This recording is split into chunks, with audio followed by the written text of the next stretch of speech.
Salut, bienvenue sur Juste un mot. Chaque jour, nous avons 100 nouveaux téléspectateurs, tous pays confondus. Cela ne veut pas dire que ce sont des téléspectateurs neufs. Pas de sens. Nouveau, neuf, c'est la confusion totale. Nouveau se rapporte à quelque chose qui n'était pas, peu importe son état, peu importe si la chose existait ou pas. Nous avons un nouveau prof, c'est donc un autre prof que nous avons, différent de celui que nous avions jusque-là.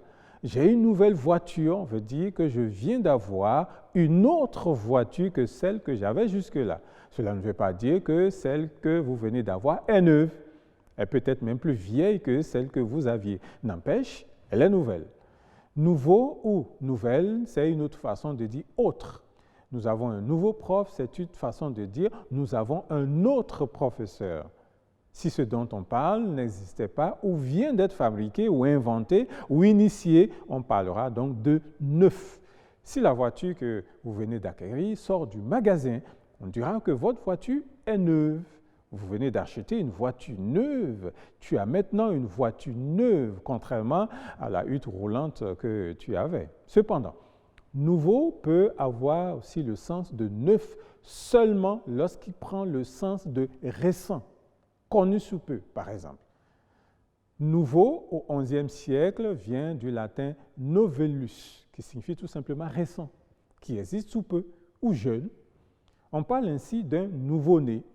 On parle même de nouveauté. Dans les magasins, on entend souvent ce terme pour dire tout simplement qu'il y a des produits qui n'existaient pas dans ce magasin, mais qui viennent ainsi d'arriver.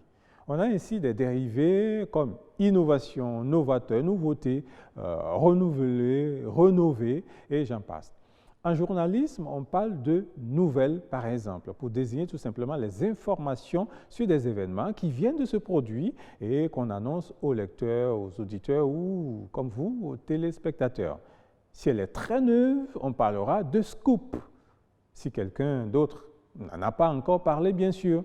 Bon, là, c'est le jargon des écrivaillons, comme on se plaît à les appeler parfois quand on n'est pas content de lire ce qu'ils ont écrit.